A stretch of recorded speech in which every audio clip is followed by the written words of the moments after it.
기도드립니다. 아멘.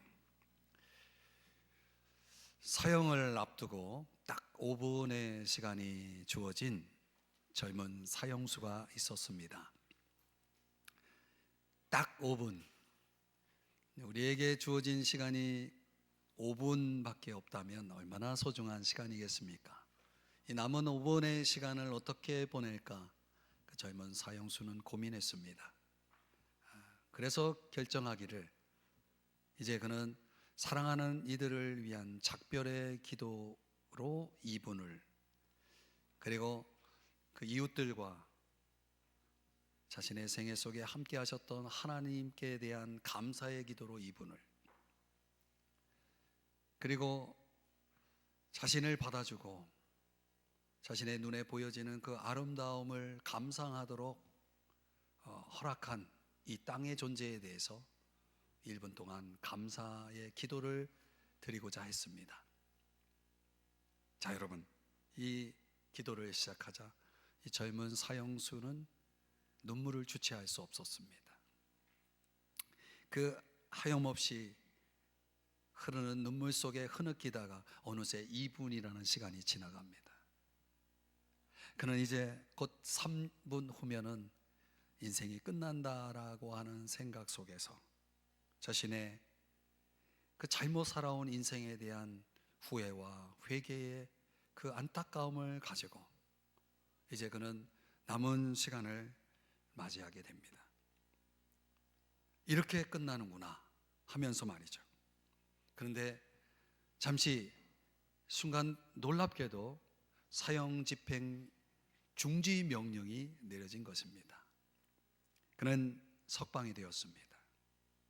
그 자신의 삶에 주어진 이제 남은 삶에 대한 총각을 느끼면서 그는 치열하게 자신의 인생을 살아가게 됩니다. 그 젊은 사형수의 이름을 여러분이 잘 아시는 러시아 작가 대문호죠, 도스토옙스키, 바로 그의 이야기입니다. 죽음의 순간에서 기적적으로 살게 된, 구원을 얻게 된 그 도스토옙스키의 그 운명, 그의 삶이 우리에게 얼마나 참 큰 감동을 주는지 모르겠습니다. 그런데요, 그런 도스토옙스키가 보여주고 그가 경험했던 그런 체험과는 전혀 정반대의 길을 걸어가는 사람들의 이야기가 오늘 성경에 그려지고 있습니다. 그들은 지금 죽음을 향해 치닫고 있고 그 길을 멈추지 않고 있는 것입니다. 그들은 왜 죽고자 하는가? 오늘 성경 속에 그려져 있는 이 죽음의 이야기 속에서 저는 상중에 있지만 오늘 여러분들과 같이 본문 통해서 3가지 교훈을 함께 나누고자 합니다. 첫 번째는 죽음의 길, 그것은 곧 죄라는 겁니다. 죄. 오늘 본문이 7대접이라고 하는 하나님의 그 심판의 대접이 하나씩 쏟아지면서 시작된 심판의 모습을 그려주고 있습니다. 본문 1절, 2절과 11절 말씀해 보면 그 7대접의 내용을 구체적으로 다 여러분들에게 설명을 드리지 않겠지만은 2절에서는 악하고 독한 종기가 나더라, 어떤 질병의 재앙이 임한 것입니다. 그리고 11절에서는 그것을 좀 더 묘사해서 아픈 것과 종기로 말미암아, 이렇게 설명해 주고 있습니다. 여기 악하고라고 하는 이 단어는 골치 아픈, 아주 괴롭히고 고통스러운 것을 의미하는 단어입니다. 그러니까 하나님의 심판의 재앙이 이 세상의 인간들에게 초점이 맞춰져서 아주 고통스러운 어떤 그 질병을 통해서 하나님께서 지금 땅에 재앙을 내리고 있는 것이죠. 그러니까 사람들이 계속적으로 이 고통을 지금 당하고 있는 것입니다.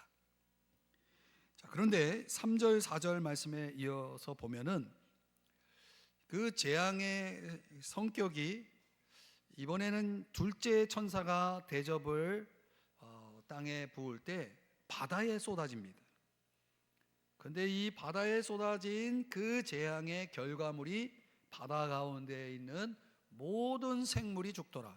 여러분, 바다에 얼마나 많은 생물이 있습니까? 그런데 그 모든 생물이 다 죽었습니다. 이제 수산업이 완전히 제로가 돼버린 거죠. 4절에 보니까 강과 물 근원에 소돔에 피가 내더라. 여러분, 이 땅 속에 얼마나 많은 물들이 저장되어 있습니까? 그 모든 물들이 다 쓸모가 없게 되어지는 거예요. 우리나라에도 강이 얼마나 많습니까? 그 강들이 다 피가 됐다고 생각해 보세요. 아니, 전 세계에 있는 강들이 다 피가 되는 겁니다. 이만큼 심판의 국면이 전체적으로 확산되고 있는 모습을 보여주고 있는 것입니다. 인류 역사에는 언제나 크고 작은 그런 주의 심판들이 있어 왔죠. 소돔과 고모라와 같은 한 도성이 하나님의 그 불심판의 재앙을 받아서 도시가 완전히 사라지는 그런 심판도 있었잖아요. 그런데 여기 본문에서 보여주고 있는 이 역사에 끝날 주의 재림이 있기 전에 나타나는 하나님의 심판의 양상은 아주 전체적이고 전 세계적이다라고 하는 것을 설명해 주고 있는 겁니다. 그런데요, 특이한 것은 오늘 본문 10절 말씀에 보면 이 심판 재앙의 주 타겟이 목표적이 적그리스도라고 말하고 있는 거죠. 짐승의 왕좌라고 설명하고 있는, 이거는 적그리스도 세력의 본부를 가리키는 내용입니다. 그러니까 하나님의 심판이 이 역사와 인류를 어지럽게 하고 미혹하는 바로 이 적그리스도를 향해 행해지고 있는 것입니다. 그 적그리스도가 지배하고 있는 이 세상 속에 하나님의 심판이 임하게 되는 것입니다. 이처럼 이 마지막 재앙을 견디면서 온 우주가 뭐하고 있어요? 고통을 겪고 있는 모습을 보여줍니다. 여러분, 이 고통이라는 것은 우리의 인생사에 누구라도 다 찾아오는 거 아니겠습니까? 그렇죠? 근데 우리 믿는 사람들이 겪는 고통은 우리가 성경적으로 해석할 때 우리 믿는 사람들이 고통을 어떻게 해석합니까? 믿음의 시련이라고 흔히 얘기하죠. 믿음의 시련. 그러니까 이건 굉장히 유익한 거죠. 우리가 연단이라는 단어로도 사용하는. 그러니까 이 믿음의 시련이라는 것이, 믿음의 고통이라는 것이 사람들에게 찾아오면 믿는 사람들은 그것을 어떻게 받아들여요? 아, 하나님께서 나를 새롭게 하시려고, 나를 더 겸손하게 하고, 나로 하여금 더 주님을 닮아가게 하고, 나의 신앙을 하나님 앞에 올바르게 세울 수 있는 그런 기회를 주시려고 하나님이 지금 섭리하신, 하나님의 그 섭리 속에 허용된 고통이라고 우리는 그렇게 해석을 하지 않습니까? 그래서 성경은 고난당하는 것이 내게 유익하다라고 말씀을 하는 거죠. 실제로 그렇죠. 여러분들이 경험하는 것처럼. 그런데 오늘 본문 속에 주어지는 이 고통이라는 것은 그런 차원에서 믿음의 사람들이 받는 게 아니라 하나님을 거부하고 예수 그리스도를 대적하는 그런 차원의 이 세상 사람들에게 주어지는 심판의 성격을 가진 고통이라는 거예요. 그래서 이런 고통을 지금 세상이 받고 있을 때 우리는 여전히 그런 물음을 던지게 되는 거죠. 도대체 그 고통을 왜 하나님은 그렇게 이 세상을 향해서 내리시는가라고 하는 것이죠. 성경은 이렇게 설명하고 있는 겁니다. 6절, 10절, 2절, 6절 그리고 10절 세 구절을 제가 자막을 통해 보여드리는데, 짐승의 표를 받은 사람들, 곧 그 사람 우상에게 경배하는 자들이죠. 이미 앞에서 14장, 요한계시록 14장 우리가 살펴볼 때 하나님께만 경배하라는 경고를 주셨음에도 불구하고 그 경고를 무시한 사람들입니다. 짐승의 표를 받고 우상에게 경배하고, 6절에 보니까 성도들과 선지자들의 피를 흘렸으므로, 믿는 사람들에게 고통을 가했던 자들, 바로 그들을 가리키는 그 죄. 10절에서는 짐승의 왕자 적그리스도를 이야기하는 겁니다. 그러니까 이런 내용들로 봤을 때 결국은 이 세상이 받는 고통이라는 것은 마땅히 받아야 할 공평한 심판의 성격이라는 것을 알 수가 있습니다. 여러분, 주를 위해 살았던 사람들이 이 땅 가운데서 박해를 받고 고통을 받았을 때 그 얼마나 힘들었겠어요. 그 믿는 자들에 가해지는 그 불의와 불공평의 이런 모든 일들이 지금 이 세상 사람들이 겪는 고통 속에서 갚아지는 날인 것이죠. 믿는 자들이 받았던 그 고통을 갚아주시는 날, 복음을 위해 살았던 사람들이 억울하게 그들이 죽어가고 할 때에 그들이 하나님께 드렸던 그 호소, 그 간구가 응답되어지는 차원에서의 고통인 거죠. 사랑하는 여러분, 그래서 6절을 다시 보여주시면 합당하다라고 말하는 것입니다. 이것은 합당한 것입니다. 이것은 마땅한 것입니다. 그래서 한 설교가는 이 본문을 구절을 해석하면서 이런 말을 했습니다. 역사의 마지막 날에는 두 종류의 사람이 있다는 거예요. 하나는 복음을 위해서 피를 흘렸던 사람들, 복음을 위해서 피를 흘렸던 사람들. 또 다른 하나는 죄 때문에 피를 흘려야 할 사람들. 그렇다면 여러분, 오늘 저와 여러분의 자리는 어딜까요? 오늘 성경은 뭘 강조하냐면 이 땅에서 죄는 반드시 하나님의 심판을 받는다는 것을 말씀하고 있는 겁니다. 이것이 마땅한 것입니다. 이것이 공의입니다. justice죠. 말라기 4장 1절에 보면 교만한 자와 악을 행하는 자에게 용광로 불같은 날이 임할 것이다라고 성경은 말씀하고 있는 것입니다. 역대상 10장 13절에는 이스라엘의 초대왕 사울이 죽은 이유를 이렇게 간결하게, 사울이 왜 죽었느냐, 바로 그것은 죄 때문이다 라고 간결하게 요약해 주고 있는 것입니다. 왜 죽는 겁니까? 죄 때문에 죽는 겁니다. 로마서 6장 23절에 뭐라고 말씀합니까? 죄의 삭은 사망이라고 말씀하고 있는 거죠. 분명한 것입니다. 이 성경의 말씀대로 죄의 결과는 죽음인 거죠. 죽음의 길을 가고 있다면 그는 죄의 길을 가고 있다는 것을 의미하는 것입니다. 그렇다면 여러분, 이 죽음을 벗어날 방법은 없을까요? 우리가 여기에 대한 답을 찾기 위해서 두 번째로 죽음의 그 더 궁극적이고도 근본적인 이유를 알아야 됩니다. 그것은 죄가 아니라 회개에 있다는 거예요. 회개하지 않았기 때문에, 회개하지 않기 때문에 죽는다는 것을 성경은 강조하고 있는 거죠. 이게 마지막 심판의 드라마가 지금 펼쳐지고 진행되고 있는 상황 속에서 인간의 모습을 어떻게 성경이 오늘 본문이 설명해 주는지를 한번 보실까요? 9절 11절입니다. 여러분, 그 엄청난 고통이 가해지는 마지막 그 심판의 드라마, 그 현장 속에서 사람들의 반응이 하나님, 심판하시는 하나님을 향해 뭐 한다고 말씀합니까? 비방하며 그래요. 회개하지 아니하고 주께 영광을 돌리지 아니하더라. 11절에도 마찬가지죠. 저 하늘에 하나님, 심판주가 되시는 하늘의 하나님을 향해 비방하고 그들의 행위를 회개하지 아니하더라. 두 번이나 강조를 하고 있어요. 회개하지 않았다라고 말하고 있는 것입니다. 이 마지막 심판의 와중에도 그 고통 속에서도 여전히 하나님을 비방하고 있고 여전히 회개하지 않는다면 도대체 이런 사람들을 우리는 어떻게 이해해야 됩니까? 이런 고통의 와중에도 여전히 하나님을 향해 이런 태도를 보이는 사람들을 우리는 어떻게 받아들일 수 있습니까? 이 얼마나 철저한 부패성을 보여주는 겁니까? 인간이 얼마나 타락하면 이런 반응을 보인다는 얘기입니까? 그 부패한 자존심이 가지고 있는 그 태도, 그 모습이 오늘 성경에 이렇게 묘사되고 있다는 것이죠. 그런데 우리가 저와 여러분이 오늘 분명하게 알아야 될 것은 바로 이것이죠. 이 마지막에 사람들이 망하는 이유는 죄 때문이 아니라는 거예요.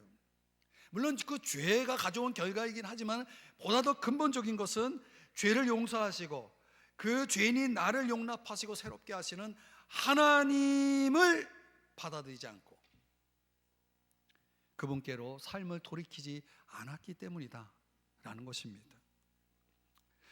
이것을 우리에게 잘 교훈해 주는 아주 중요한 성경이 있는데요, 누가복음 16장에 보면 부자 나사로 비유가 나오죠. 여러분 그 성경을 기억하시죠? 거기 부자가, 이름은 몰라요. 근데 그 부자가 지옥에 가서 거기서 아브라함에게 이런 부탁을 하는데요, 한번 30절을 보실까요? 이르되 그렇지 아니하니이다. 아버지 아브라함이여, 만일 죽은 자에게서 그들에게 가는 자가 있으면 회개하리이다. 아주 중요한 말씀입니다. 여러분 이 말씀 한번 다시 주목해 보세요. 지금 이 회개라고 하는 것이 결국 이 부자가 지옥에 가 있는 이유가 뭐다라고 하는 것을 설명하는 거예요. 자기가 왜 지옥에 와 있다고 얘기하는 거예요? 회개하지 않아서 지금 지옥에 와 있다라고 말하고 있는 겁니다. 그러니까 지금 이 부자에게는 형제가 5이 있는데 그 5이 지금 아직은 세상에 살아 있는 거예요. 그 먼저 지옥에 가 있는 이 부자가 하는 얘기가 바로 이것입니다. 나처럼 똑같이 지옥에 올 수밖에 없는 것이 뭐예요? 회개하지 않고 있기 때문이니 빨리 가가지고 내 형제들이 회개하게 해달라고 지금 부탁을 하고 있는 것이죠.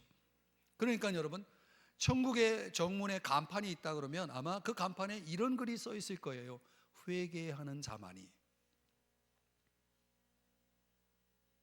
회개하지 아니하고는 천국에 들어갈 수가 없는 것입니다. 그런데 이 부자의 부탁을 받은 아브라함의 대답이 더 기가 막혀요. 31절 이 말씀은 여러분이 한번 읽어주시겠습니까? 시작.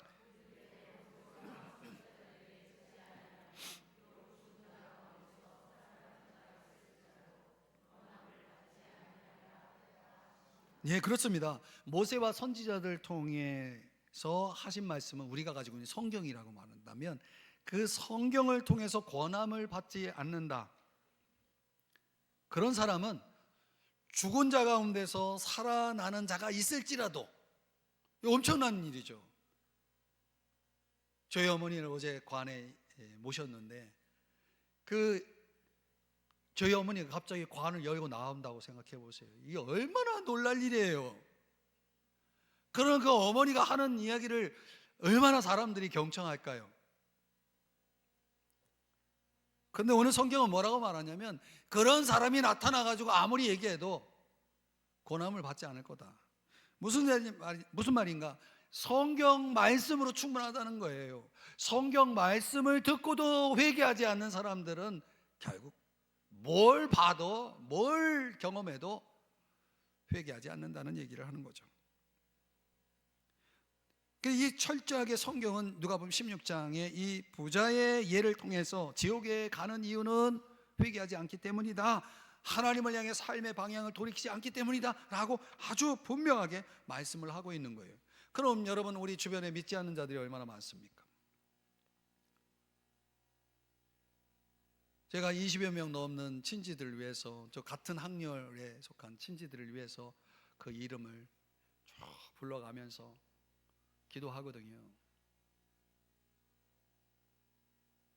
그런데 저희 아버지 때 친지들이 거의 이제 돌아가시고 자손들이 이제 있는데 저희 어머니 이제 돌아가시니까 나타난 거예요. 어제 장례식장에 왔어요.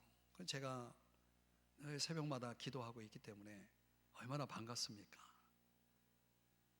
근데 그 친지들이 이제 형님, 누님들을 이제 이렇게 쭉 만나면서 이야기를 하는데 거기에는 이제 믿지 않는 분들도 많아요.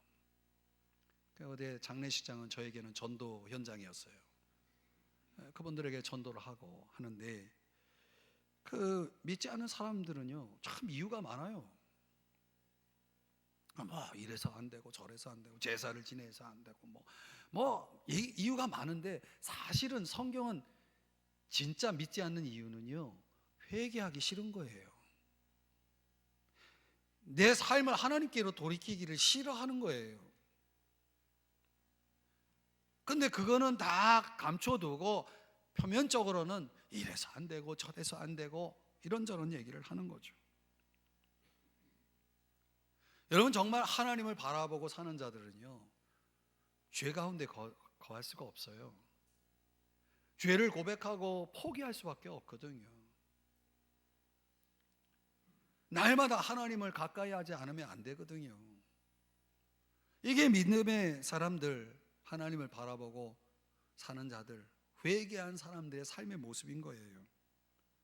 그래서 워런 위어스비가 이런 말을 합니다. 만일 사람들이 하나님의 사랑에 굴복하며 하나님의 은혜를 통해 변화되지 아니하면 하나님의 진노를 피할 수 없다, 이렇게 얘기했어요. 그 하나님의 사랑, 그 십자가의 사랑, 독생자를 아낌없이 내어주신 그 은혜 앞에 내가 무릎을 꿇지 못한다면 그 사람은 하나님의 진노를 피할 수가 없는 것입니다. 그러면 여러분, 결론은 뻔합니다. 죽지 않으려면 어떻게 해야 됩니까? 이 영원한 죽음, 지옥이라는 그 죽음을 피하는 방법은 무엇이라는 겁니까? 어떻게 해야 된다는 겁니까? 회개죠. 셋째로 죽음의 해결은 회개입니다. 회개. 이 죽지 않는 길은 이거밖에 없어요. 회개밖에 없는 거예요. 그래서 베드로후서 3장 9절에 뭐라고 말씀합니까? 아무도 멸망하지 않고 어떻게 해요? 그 다음에 답이 나와 있는 거예요. 다 회개하기에 이르기를 원하시느니라. 오늘 성경의 본문 9절 11절을 다시 보시면은 사람들은 유일한 죽음을 해결할 수 있는 유일한 이 방법을 거부하고 있는 거죠. 회개하지 아니하더라. 원래 이 회개라고 하는 이 단어는 라틴어에서 이 파티엔텐티아라고 하는 이 단어에서 왔는데요, 무슨 뜻이냐면 고통이라는 뜻이에요. 그 나의 행위에 대한 고통을 느끼는 거거든요. 지금 하나님의 심판에 의해서 계속해서 고통에 시달리면서도 여전히 고통을 하지 않는 사람들, 회개하지 않는 사람들의 모습을 성경이 보여주고 있는 거죠. 굉장히 아이러니하죠. 그 고통을 통해서 내가 고통을 해야 되는데 내가 고통을 하지 않는 거예요. 회개하지 않는 거예요. 그러니까 결국은 이런 결론이 나오는 거죠. 고통은 회개를 이루지 못하는구나. 인간이 한번 단단해지면요, 인간이 한번 강팍해지면은 사람은 고통 속에서도 회개하지 않습니다. 어제 그 친지들의 모습 속에서 저는 그걸 또 느꼈어요.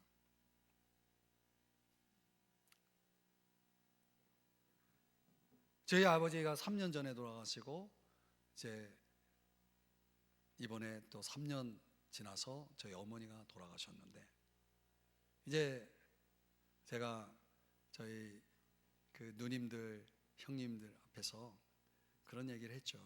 저희 아버지 어머니 지금 천국에서 만나가지고 즐거운 시간 보내고 있다고. 그랬더니 껄껄껄껄, 철이야 너 봤어? 그거 봤어? 저한테 묻더라고요. 그래서 제가 뭐라고 그랬게요? 예, 전 봤어요. 저는 보여요. 보고 있어요. 그랬더니 표정이 좀 이상해지더라고요. 여러분, 세상 사람들은 안 보이니까 믿지 못할지 모르겠습니다. 믿음의 눈은 보이거든요. 이 마지막 이 마음이 너무 강팍해져 있는 그 친지의 모습을 보면서도 제 마음이 그런 거예요. 저분은 다른 이유를 대고 있지만 저분은 회개할 수가 없을 만큼의 그런 강팍함이 있는 거죠. 저의 기도는 멈추지 않겠지만, 저의 간절한 기도는, 복음을 위한 기도는 멈추지 않겠지만,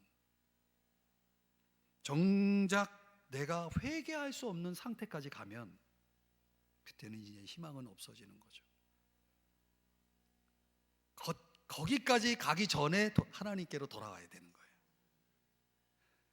더는 1도 회개할 수 없는 상태로 내 마음이 그렇게까지 강팍해져 있는 상태가 되기 전에 돌아와야 되는 거죠. 저는 약간의 희망을 봤어요, 어제. 그러니까 하나님의 경고를 계속 무시하면 어떻게 됩니까? 이제는 더 이상 들을 수가 없는 거예요. 누구의 말도 들을 수 없을 뿐만 아니라 하나님이 주시는 직접적인 그 시간도 결국은 그들에게 주어질 수 없다는 것을 보여주는 거죠. 전도지가 여러 가지 종류가 있는데 전도지 가운데 이런 전도지가 있어요. 앞면에는 당신은 지옥에 가기 위해 무엇을 해야 하는가? 라고 하는 질문이 나오고 그 옆에 뒷면을 보세요. 이제 그런 문구가 있습니다. 그 뒷면을 보면 뭐라고 되어 있냐면 이렇게 써 있어요. 당신이 할 일은 아무것도 없다. 굉장히 재밌게 만들어진 전도제예요.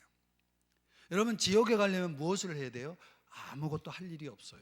그렇다면 아무것도 하지 않으면 지옥에 가는 거예요. 그럼 뭘 해야 되는 겁니까? 지옥에 가지 않기 위해서는 자신이 가는 길을 멈추고 삶의 길을 하나님께로 돌이켜야 한다는 거죠. 회개가 바로 그거예요. 하나님 향해 내 삶의 방향을 돌이키는 것을 회개라고 말하는 거죠. 가만히 있으면 죄인은 어디 가요? 지옥 가게 돼 있는 거예요. 하나님이 두 권의 책을 갖고 있다고 제가 말씀드렸잖아요. 하나는 사망의 책이고 하나는 생명의 책인데, 모든 사람들은 사실 다 사망의 책에 그 이름 리스트가 다 거기에 기록되어 있었거든요. 그러니까 어느 날 내가 죄인이라는 사실을 깨달았어요. 그리고 그 주님 앞에 이제 내가 회개하고 나의 잘못을 회개하고 나의 죄를 위해 십자가에 죽으시고 다시 살아나신 예수 그리스도를, 나의 생명의 그 주님을 나의 구주, 나의 주님으로 내가 받아들였을 때에, 그때 사망책에 기록되어 있던 내 이름이 리스트가 쫙 깨끗하게 지워지고 흔적 없이 지워지고 생명책으로 내 이름이 리스트에 싹 올라가는 거예요.